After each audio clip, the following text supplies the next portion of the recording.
Rev it up and welcome to Cars Yeah, show number 1796. Be prepared to be inspired. This is Cars Yeah, where you'll enjoy interviews with inspiring automotive enthusiasts. Mark Green is here to provide you with a fuel injection of automotive inspiration. So get in, sit down, buckle up, and get ready for a wild ride here on Cars Yeah.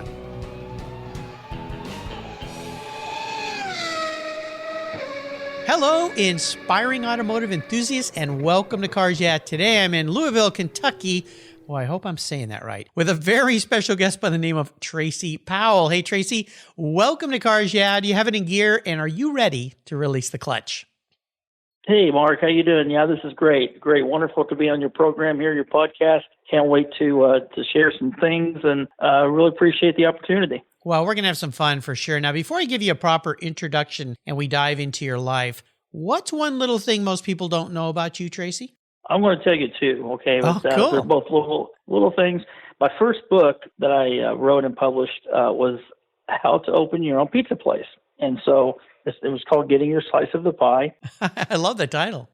Thank you. We shared a little bit about, before we started this recording, about I've worked at Pizza Hut for a while, managed Pizza Hut, and at the end of that, I ended up writing my first book. So we're talking 1999, and it's still selling on Amazon, believe it or not. Wow. Very outdated.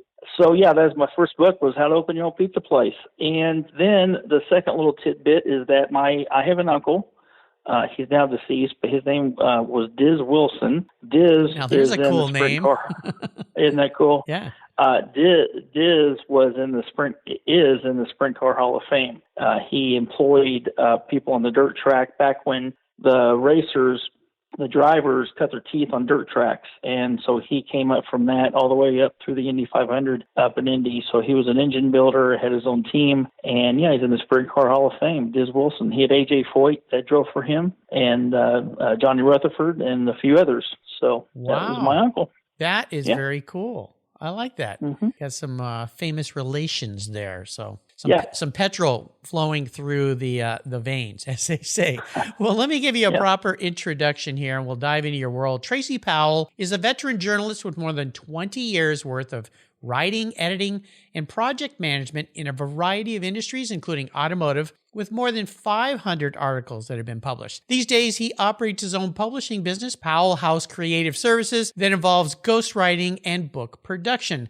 One of his current projects is writing a book on Chuck Jordan, GM's fourth vice president of design. That sounds fascinating. He was a managing editor at Automobile Quarterly for nearly 12 years, and author of 2 books in the field. He contributed to and oversaw the production of a number of books while at AQ. By the way, I used to subscribe to that. I was so sad when it went away, including Cadillac at 100, Legacy of Leadership, the Buick, A Complete History, GTO, The Legend Returns, and AFAS, one of my favorite groups, a celebration of automotive art. We'll be back in a minute to talk to Tracy, but first a word from our sponsors. So give them a little listen, give them a little love. They're the reason we're here, and we will be right back. The best way to protect and preserve your vehicles, along with the meanings and memories and experience that they give you, is with a quality-made, custom-fit car cover from my friends at Covercraft. I purchased my first Covercraft cover for my 1967 Ghia way back when I was in high school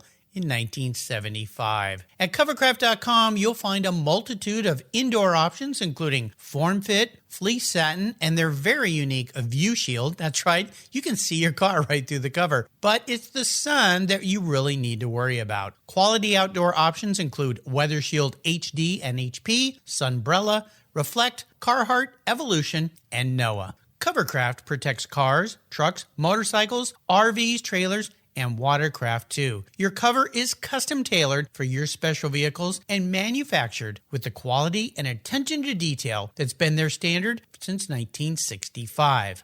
And I've got a great deal for you. If you use the code YEAH21 at covercraft.com, they'll give you 10% off compliments of Cars Yeah. That's right, 10% off. Simply use the code YEAH21, YEAH21 at checkout. Covercraft, protecting the things that move you.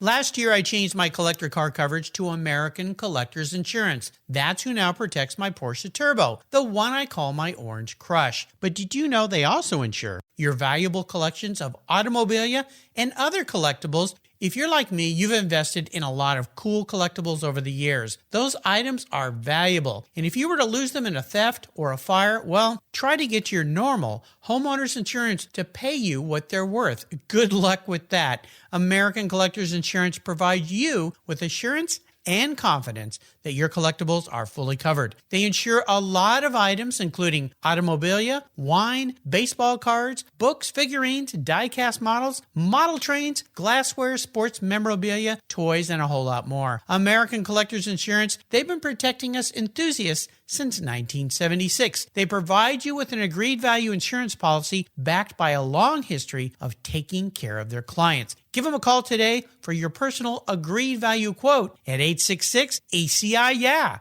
That's 866-224-9324. Tell them you're a friend of mine, Mark Rains here at Cars Yeah, American Collectors Insurance. Classic car insurance designed by collectors for collectors. Automotive enthusiasts just like you and me. That's American Collectors Insurance.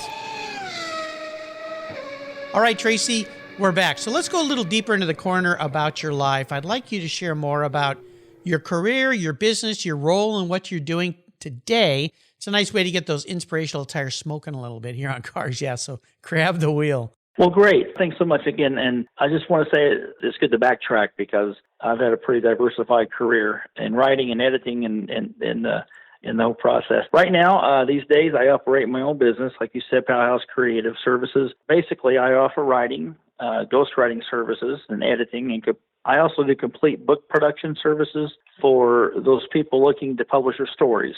Cool. And that might be self-publishing. It might be going through the traditional publishing route, what have you. I assist them all the way through, kind of hold their hand through it and take the mystery out of it. And whether that be a personal history, self-help, and so forth. I've done so many other types of topics and subjects.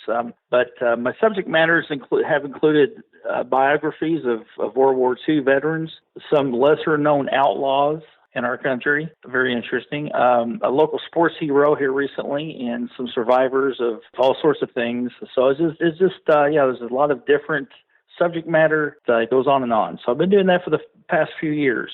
Cool. You know, I've had a lot of people tell me I should write a book from all the stories I've heard from all the people I've interviewed. And I'd like to do that someday, but I go, oh my gosh, no thanks. That's so daunting. How would I even begin?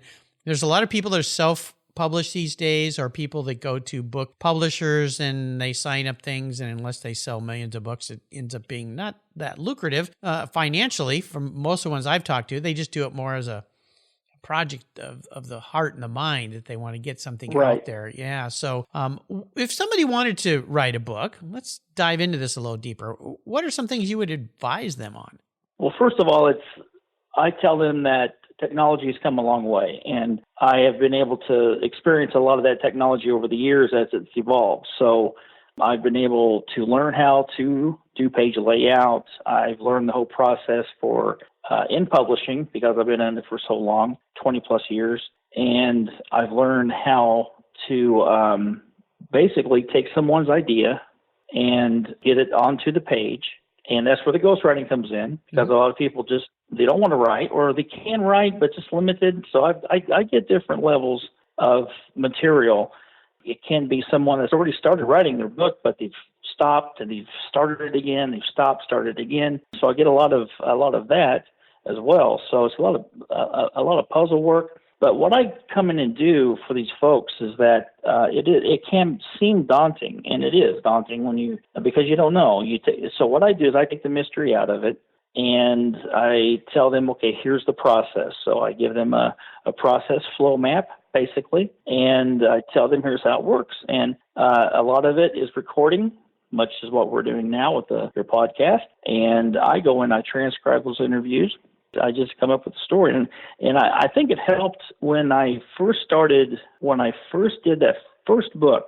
I realized that, boy, all I have to do is get the people's story down, get it recorded, and that's obviously transcribing the interviews and so forth. That's the information. So you learn how to interview well. And when you interview well, it basically writes the story itself. I learned that with the magazine writing as well as newspapers, which is back then was straight news. So you would get the facts and you just put that down. That was the story.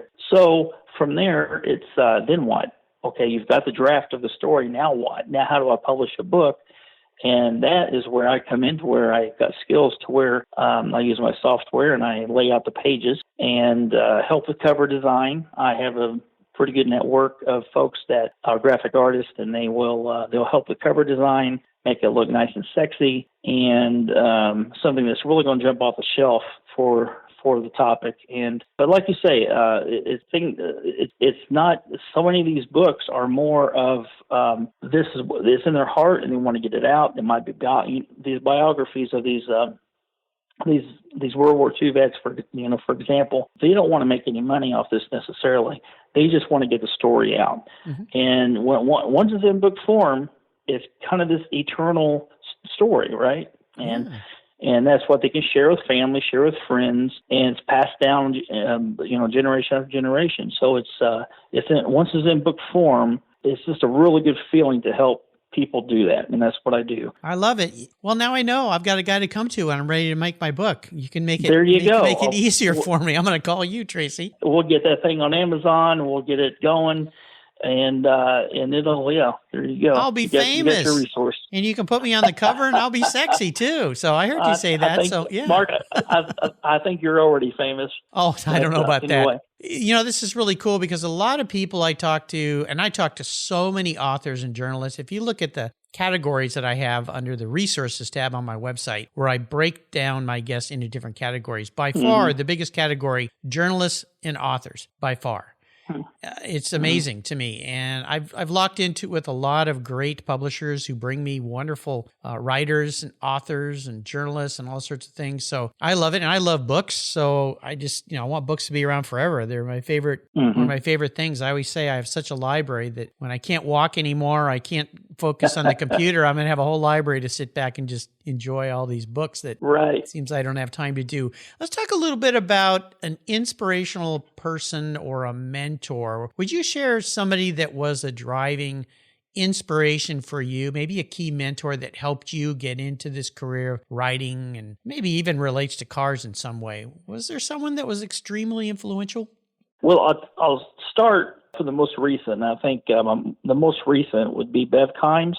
Beverly Ray Kimes was the managing editor of AQ when it first started back in 1962. When I came along then in 2001, she was a great person to bounce things off of.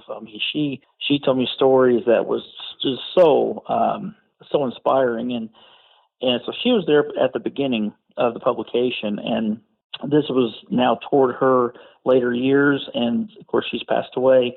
But she was a big inspiration for me because I had to get an idea. I had to get my hands around what AQ actually was. So she actually chastised me one time. I'll tell you, my first feature story in AQ. In AQ, as you know, that's considered long-form journalism. So these stories were 5,000 to 8,000 words long. So they were pretty detailed, very in-depth. You had to be spot on. You had to be accurate on everything. And the firing range, the firing, order of the engines, everything had to be accurate on these stories. And so it wasn't just the history, it was the actual factual, here is the car and here is what it did, chassis, everything. So that was a big inspiration for me in the auto side of it. Now, going way back, I would say my most important influence was my high school English and journalism teacher. Her name was Ruth Yasugi, and I am from a small town in southern Indiana, but our school was pretty well known for its for a lot of things. But she's a Hall of Fame journalist in Indiana. She's passed away as well. So Ruth, Mrs. Yasugi, she was my mentor, and she started a new class my senior year, and it was a creative writing class. And I was the only student that first year. It's continued ever since. She basically put me in her storage closet next to her room, and there's no windows. Put you in a closet. kid you not, first with a computer and first class of the day. So here I was, you're sleepy, you're a high school student, you're in there, and here it is all dark and damp, and here we are. I had written a novel my sophomore year in high school. It was my first book I wrote, actually. It was in high school. And the whole project for that class was for me to generate short stories from that novel. And one of those short stories ended up winning an award at Ball State. Nice. And so she taught me how to put my nose to the grindstone, and just write. So it was way beyond just good sentence structure, grammar. I learned that writing was a discipline. I was going to say discipline. Yes. Yes.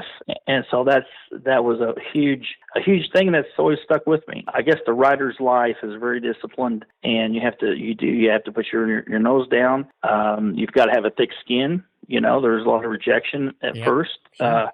With a lot of when you first start writing, especially with magazines. So you're pitching ideas to the publishers, the magazines, and it may work, it may not. So you learn early on to develop that thick skin. But I think she taught me that way back then. You were fortunate to have her in your life. I'm laughing here because my first job out of college was at a small design firm, and they had this little office, and they didn't have a place for me to sit. So the guy took the doors off the closet and put my desk in the closet. So I was like you. I was working in a closet facing the wall, and I'm like, geez, is this what adult life is like? I'm going to go back to school. That was a lot more fun than this stuff. But it all worked out fine in the end. You learned a discipline that way. If you were going to advise others, young people perhaps, to go into a career of writing, journalism, authoring books and so forth, and publishing books, maybe what's a piece of wisdom you might offer them? Well, writing in general, I would say learn the craft first, and then seek out how to meet a need. And how to fill a niche, because that's what it's all about. It might be with magazines, it may be a book, it may be copywriting for an agency, but you're filling a need, you're meeting a need. So when you're on your own, especially, which I did for a long time for freelancing, you have to learn what's the trend, what's trending now, and who to approach for that. There are books out there, and I guess the Bible for freelancers is called The Writer's Market, and it comes out every year. It's like the Bible for freelancers, and it's a big 600-page book, and it comes out every year. It's online now mainly, but so I learned early on, use that, utilize it. Those pages were rag torn by the time the year was out, right? So you go through and you find out what you're good at writing. I learned early on freelance writing to write what you want to learn. So basically, when I was writing for the trade magazines, I was very interested in landscaping, very interested in small business practices, that sort of thing. So and there's a million trades out there, right? A million trade magazines, for that matter. So that's how I made my living, was writing for the trades. So I want to learn more about I enjoy hiking and woods, the forests, and I've always just enjoyed it. But I would always go on a hike, and I'd slow down, thinking, "What's that tree?" Right? So I'm identifying things, which is not necessarily a good thing. So I started working for the hardwood industry, for the trades there. But I've done a variety, just a ton of different industries, and I always learned something from it. So I could take what these professional landscape management pros are doing and apply it to my backyard, basically, and knew what I was doing. The other thing I would say to the younger ones is to find your voice and stick to it, because everyone has their own voice when they write, and so you want to find that, and that's tricky. That's kind of tricky, because just like with everything else, we even with car design, we kind of ride on the shoulders of giants, as they say, right? And so we find success in that. And it's the same thing with writing. There's not a lot of deviation from that, because you have to communicate. So you have to find out what has worked in the past, but everyone still has their own voice. So just like everyone still has their own style, and so on. So and to always improve your craft as well while you're trying to find that voice. Absolutely. We'll take a short break. We come back. I've got a challenge question for you, so keep the seatbelts on. Could get bumpy. We'll be right back. I'm honored to say that my charity of choice here at Cars Yeah! is Tech Force Foundation. They help young people find an education and career that aligns with their passions. For those who love cars, problem solving, and working with their hands, a career as a professional automotive technician is the perfect fit for a fulfilling life. We're all wired differently, and not every successful career demands a 4-year university.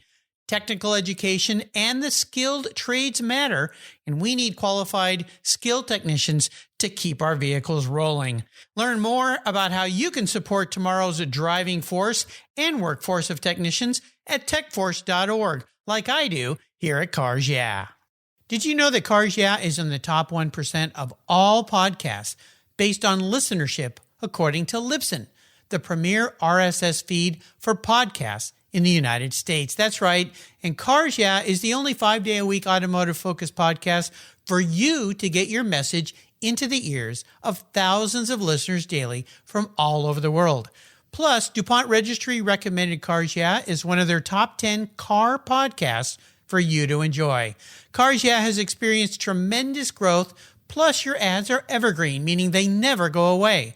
And more listeners find Cars Yeah every day for their daily dose of automotive inspiration. Do you want to expose your brand to a highly targeted list of automotive enthusiasts in a very unique and very personal way? Well, I can help you. Contact me, Mark Green, at mark@carsyeah.com or through the website at carsyeah.com today to learn more. All right, Tracy, let's talk about a huge obstacle, roadblock, failure, whatever you might want to call it, big challenge, something that got in your way. Could be your life, your career. Doesn't really matter, but take us on that little trip. But more importantly, what did that experience teach you to help you come out positive on the other end and take those learning lessons forward? Well, we have to go back to AQ, I think, and what happened there. L. Scott Bailey, who was the founder of AQ, had sold AQ to a gentleman named Jerry Durnell. Jerry Durnell, who I call the old man, but Jerry bought it, and that's when I came on board. I had been working for Jerry already, and he wanted to start, to do something different. And so he wanted to revamp AQ, basically, kind of get it more up to speed as far as, design goes for the actual book. There's certain, design elements there of the magazine that he wanted to change. At any rate, years went on, and when I knew that AQ would be closing its doors after being there for nearly 12 years, because Jerry, he got sick and he eventually passed away, but we kind of saw this coming. So when I knew it would be closing its doors there, and I was there for, like I say, 12 years, and I decided to go into the full-time freelancing, like I said. Mm-hmm. So I was kind of doing both at the same time, kind of transitioning out, writing for a variety of magazines, mainly the trades. That work, freelance work, started to dry up, mainly due to the after effects of the recession of 2008 and 2009. Sure, yeah. And it affected way more people than I think people really remember. But there was this effect that kind of went on in the publishing world, and so my work started drying up, and so I had to reinvent myself. So I sat down. I thought, what else can I do here with what I know? And so I became a technical writer. My only experience as a technical writer, even in that general sense, was when we worked at AQ. We had published 2 Corvette restoration manuals, which are kind of like the Bibles of the classic, the C1 and C2 collectors, the restorers, and very detailed, the big books. And we were actually working on the C3 manual there at the end, but it turns out I had a knack for it. And so I worked for a variety of people, including Cummins, the Department of Defense. I was churning out standards of work and operations manuals, that sort of thing. And so what I learned here, the big thing was to always have your head on a swivel, no matter how comfortable you are in your position where you're at. Always had, and it's not a bad thing. It's just being really self-aware. So just have your head on a swivel, keep your eyes open for opportunities. Most people have what headhunters call transferable skills. So no matter what discipline you're in, if you want to change careers, a lot of people do. Mine wasn't. It's kind of hard to describe the switch up there, but for me it was a big switch, because suddenly I'm writing things that a lot of people just frankly don't read. Right. Sure. These are Technical these are manuals. manuals. Yeah. I already know this. I don't have to read this. I just electrocuted myself. Yeah. Yeah. That's right. Yeah. I can put that together. Sure. Yeah. No problem. So, especially men. Yeah. Right. Yeah. Exactly. So We know anyway, everything. but yeah. So I'm writing that boring stuff, but the pay was great. And so I just got better and better at it. So I did that for a while. But so, yeah, that was a big thing. I mean, it was when AQ closed its doors, I thought I'd be there till I'd retired, really. And then, of course, he got sick, and we had a couple of potential buyers, but it just didn't work out with the family, the Durnells, and it just didn't work out. So I knew that was coming because I was in a few of those meetings, and so I just had to have a new strategy. Well, it's a great lesson for everybody. If you are feeling super comfortable, danger, Will Robinson. That's not a good place to be in your career because everybody's replaceable. Virtually everyone, really. You think about it. I mean, even you think of the biggest movie star ever, they can go find another one. So, if they don't like you or whatever. So, you dropped some real value bombs there. Is there a big item in your bucket list of something you'd still like to accomplish in your life? Yeah, there's that. Well, there's a couple. There's more than a couple. We only have time for so much. I'm 52 years old, so I've got some time here. You're a youngster. I'm a youngster, and as a writer, I mean, do writers really ever retire? I don't know. Hemingway never retired, right? Right. Steinbeck never retired. Of course, they drank themselves to death and died early. But maybe they should have. That's beside the point, right?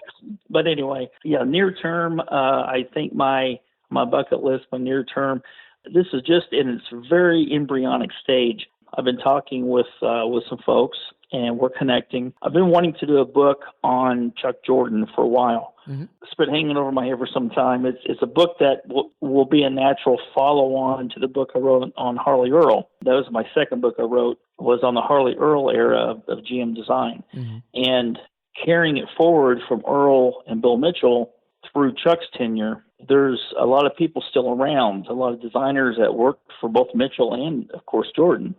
And so I talked with Mark Jordan, who that's his son, right? Yes, his son, and he was, Mark was key for designing the Mazda Miata, if you recall. Mm-hmm. So it kind of runs in the family. So anyway, so Mark and I have been in touch, and it looks like we're going to get that going. So there's a lot of renderings that's never been seen before. I know GM Archives, they're kind of they have expressed interest in getting those up in Detroit, and Mark's kind of held off. So there's just a vast reservoir of stuff that Mark has. So I'm like, oh man, perfect. So that's my near-term bucket list. Mm-hmm. Long term is I think I want to teach writing. I've taught writing in the past to adult learners, and so that's always been a thing of mine to teach at the college level. And I think it becomes more and more important to give back, leave something behind as time passes. And that's a big thing that's on my mind right now is kind of prepping myself for that. Get the advanced degree going forward, and just passing that on. Very cool. Yeah, Chuck Jordan, he was kind of the tail fin guy, the post-war tail fin guy at GM. Did some amazing design work there, and he's one of those names that unless you're really deep into it, not everyone, but most people have heard of Harley Earl, Bill Mitchell. But Chuck was, I don't know, I think from a design standpoint, pretty special guy. So there's got to be a great great story there. And now his son Mark is still with us, right? He's still alive. And he's out in California. Actually, maybe he may live near you. I'm not sure where you're located. Well, I used to be in California. I used to be in California. Actually, his dad lived in Rancho Santa Fe, which was real near where I lived in Del Mar, California. Okay. And I believe he passed away back in 2010 or something like that, maybe 10, 11 years ago, something like that. But well, sounds like some very good bucket list items coming down the road for you. Right. Well, let's talk about a special vehicle in your life. This could be a first car or a car you've owned, or maybe it's something you aspire to own. What is that? And tell us a little bit about it. Oh boy, what do I aspire to own? Let's not even get into that. The whole glorious thing about working at AQ for that long was that, you were always driving the new cars. Okay, so we're on the circuit, right? So we were with the other people getting the new cars to test drive. We probably only wrote maybe published 3 or 4 articles that had kind of side by sides, because AQ was the history channel for the automotive mags, right? So Sure. if we got the new Jaguar off the line, we would have to do comparison tests, and we'd have to get a classic Jag and compare the drive with the new one. And, it's a little difficult, Sure. but we drove a lot of really great cars, and so we're real blessed with that. So, but I'll tell you, I won't tell you about my first car. That was a disaster. But I'll tell you about, there's one time back in the 90s, and I had early 90s, I had a first generation Ford Taurus SHO back in 91. And I love that car. And it had a deep green exterior, tan leather inside throughout, very fast. And I've always loved driving fast, but with it had the first generation only had manual transmission, and it was just I became really, really addicted to speed with that thing. And it was so easy to drive. And so, like I say, I managed restaurants at the time, so I'd get out of the stores late at night sometimes, and so nobody's out on the road. This is Bloomington, Indiana. And so I'd take that SHO to the longest, straightest stretches of road I could find and flat out fly in that thing. And the handling was great too, by the way. It wasn't just, so it's the same adrenaline rush that you get when you ski, when you do downhill skiing. Sure. I did a lot of that back in those days, especially. And then once I started, especially getting into the cars with AQ, you just couldn't get enough of it. So you knew how to drive. We went to, we'd go to Pocono Raceway and we test out the cars and around the track, and they put us up into the Indy 500, up at the Speedway in Indianapolis, and he'd take us to the infield. So we'd be, doing the F1 thing, going through there and these new cars. And I'd always think back to that SHO. And I had not near as much experience as the other journalists that with Car and Driver, Road and Track, and these guys have been, they were scary. They were scary to ride with, some of these guys. Yeah, okay. I'll bet. But they could handle it. But, cool. Very cool. Yeah. Those are great cars. Well, I'm going to get in your head a little bit here, Tracy. If you woke up tomorrow and you were manifest as a vehicle, this isn't what you want to be. This is your attributes, your personality. Manifest in a vehicle, what would you be? That's a great question. I would want to be a Ferrari. Oh, wouldn't we Probably all? Testarossa. but that's not the question. If I were a car, I think I'd be a Camaro SS and not a Corvette necessarily, because I'm not that sleek. Yeah, I'd probably be a Camaro. If you ever, even the new ones, whenever you want to go faster, I'm always wanting to go faster than I should. Sure. as much for the rush as the sound of the pipes, right? And just look as aggressive looking parked in the driveway as it is going down the road. There are a lot of cars that look like they're moving when they're parked. Right. And so that's one of them. Yeah. And at least I could think I was the coolest kid on the block. So there you go. There you go. I love it. Well, this is something near and dear to your heart, books. Is there a book or two you'd like to recommend that our listeners today enjoy? Oh, boy. Any book, I'll say this outside of the automotive realm, but any book by Ernest Hemingway, read it, especially in the art of writing and just storytelling and story reading. He is the master of efficient writing. So Hemingway, any of them. On the car front, one of the best automotive history books I've read is Griff Borgeson's book on E.L. Cord. He wrote this huge book on Cord, and of course, Cord, he owned, ACD, Auburn Cord Duesenberg, and just a fascinating character. And this guy was he was just the epitome of the entrepreneur of the day back in the 20s and 30s. I mean, self-made man, Auburn, Indiana. So I had some, familiarity before I read the book. But once I read it, I'm like, just incredible. So detailed. We published that at AQ, and it's one of the most detailed works I've ever read. And of course, Beth Hines' book on Packard is also one of the best.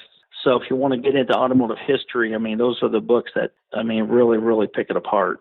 Hemingway, yeah. It's interesting. There was an app that it may be still out there that you can use. It's called the Hemingway app, and you apply a paragraph to this app and it changes it to less words because Hemingway could say so much with less. No kidding. Yeah, efficiency. Yeah, I don't know if it's still out there or not, but I used to use it a long time ago because I used to do a lot of writing for product writing and so forth. And how can I condense this? Because we had page counts we had to deal with. But very cool. We're going to take one more break. We come back. I'm going to take you on the ultimate drive. So keep the seatbelts on. We'll be right back.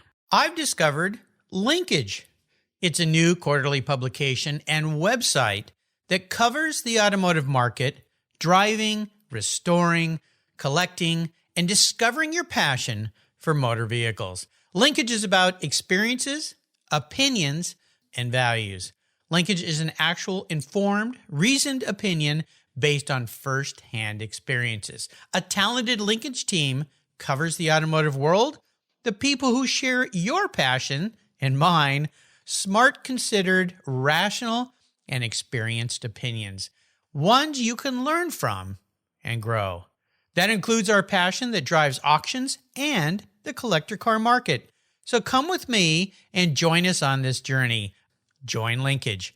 Linkage, geared for the automotive life. Subscribe today at linkagemag.com. And be sure to use the code CARSYEAH when you check out, and they'll give you $10 off your subscription at linkagemag.com. All right, I have a magic scepter. And there's a reason I used that word because I know she's listening, and I know that she put us together today, Tracy. Joan Cladle Kramer, and the book she wrote about the magic scepter. I always just say the magic wand. I think I'm going to change it, Joan, to the magic scepter. I like that better. I sound much more sophisticated. So I'm going to wave my magic scepter, and I'm going to provide you with the ability to go on the ultimate drive. You get to pick the car, the person you're with, living or deceased, and whether you or this guest of yours would be driving the car, and what would you be talking about? So who would it be? Wow. What would it be? Where would it be? Oh, man, that's so difficult. It of course. Truly is. Why would I make questions easy? That's way too simple. But no, you know who I would love to be riding with? Juan Manuel Fangio. Oh, there you go. Fangio. Yeah, I mean, what a character this guy was. And yeah, so it'd be him for sure. We would be driving, I think, and now it of course, any Ferrari he ever drove, I'd want to ride with him in. But I think the one I'd want to be in would be the Maserati 250F, okay, which is the car that he was in when he won the 57 German Grand Prix. And that was the fastest that he had raced, he said, at the time. And he would probably never ever do that again. And it was this fantastic race. You know, he would be driving. I'd be just clutched on for dear life, right? And we would go. I mean, I don't know. I'd love to have him just take me through Argentina, his homeland, right? And show me the roads. And so nice. That's the one. Okay. Well, that sounds pretty darn cool. Yeah, hold on. That would be my word of encouragement. I got to meet him very briefly at Laguna Seca. Before he passed, he was the featured, years ago, he was the featured famous driver to be there. And I remember I stood in line forever with a poster. I still have it that he signed. Very cool. Got to shake his hand, you know, and back then we didn't have all these camera phones to take pictures. I always wish I could have gotten a picture with him, but yeah, definitely a legend in his own time and continuing now with the history of that guy. So very cool. Sounds like just sorry, but you know, there was a time. He's got such an interesting history outside of racing, even, and he was so popular. When there's a Cuban, and I'm trying to remember the race, but there was a race. They may have tried to do the Grand Prix in Cuba, something crazy back in the day, right? But Castro arranged for Fangio to be kidnapped. Oh, yeah. That's a famous story. Yeah. Yeah. And it's like, I would want to talk to him about that because, you know, he stayed friends with his captors afterwards. He's like, hey, if it helps the cause, whatever. You know, he's South American, you know what I mean? So, yeah, it's just interesting. He's just got all these stories, but he'd be fun. Yeah, that is a crazy story. I mean, that just was nuts. Oh my goodness. Well, you've taken us on a really wonderful drive here today. This has been a lot of fun. I wonder if you could, before I let you go, share a parting word or two of wisdom or guidance for our listeners. Maybe a success quote or a mantra. Yeah, you had asked me what the mantra is. I have a personal mantra. It's called Vincit Omnia Veritas, which is Latin for truth overcomes all. And truth always wins, and it always does. And whether it's outright or when it takes time to bubble to the surface, it always comes. And as a journalist, the goal is to always seek the truth, even if you may not see it in the mainstream today. But that's I was going to say, could we bring that back, please? Please, could we bring that back? Because I think they twisted some of those Latin words around, meaning fakeness overcomes all, or falseness overcomes all. Yeah, it's pretty sad. Concrete, right? Yeah, pretty bad. But the goal is always seek the truth, and even if you're simply writing about, say, like a Concours winner, okay, and in that case, you better get the pedigree and chassis number right? I mean, you better. And so I guess my advice about business and life is, just do the right thing, seek the truth. And I listened to this guy named Jordan Peterson. I'm not sure if you ever heard of him, but I love him. Yeah, I've got his books. He's got a new book that's out now. My son gave me his book, The 12 Rules of Life, and he's got a new one. A new one out now. Yeah. Now I really like him. Yeah, he's become a bit controversial, but I think it's for all the wrong reasons. If you really listen to what he does, he's all about self-improvement and how to be a better person. And somehow somebody's, again, the fake news people have twisted all that around and tried to make him kind of this evil guy. It's sad to me because he's amazing. And the pain he's gone through in his life and his daughter, the health issues have been significant. I mean, just mind-blowing. And he's on the tail end of that. And so, but he's back. But one thing he said once really stuck with me about, as it pertains to this, he says, even if you don't know what the right thing is, at least don't do the wrong thing. That's pretty simple, good. Pretty basic stuff. What are the many ways people can learn more about you and keep up with you, learn more about your business? Well, I'm on LinkedIn and Facebook. A lot of people will just Google Tracy Powell Books. Or Tracy Powell Writer.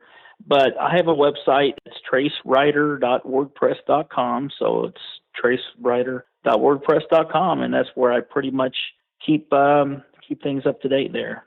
I'll make sure I put links to all these on Tracy's show notes page so you can find him, follow along with him, and you're ready to write a book. Here's a guy who can help you. One of these days, I think I'm going to give you a call. Maybe you can help me get that book written. It's kind of eating away at the back of my head. I'm not quite ready for it yet, but maybe one of these days. And another big shout out to our mutual friend, Joan Cladle Kramer. She was a guest on the show here. Wonderful lady, great show, and a designer, of course, in the automotive field. The first GM designer to work on the outside of cars. She had a fascinating story last month as part of my Women's Car Month here on Cars Yeah. Tracy, thanks for being so generous today with your time and expertise and for sharing your world with us today. Until you and I talk again, I'll see you down the road. Well, Mark, thank you so much. I appreciate it. It's really been a pleasure. Pleasure's all mine. Thank you so much for joining us on today's ride here at Cars Yeah.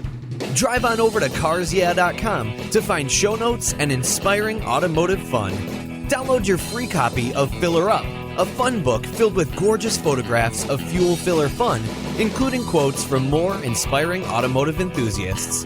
Download your copy today, and we'll see you next time on Cars Yeah.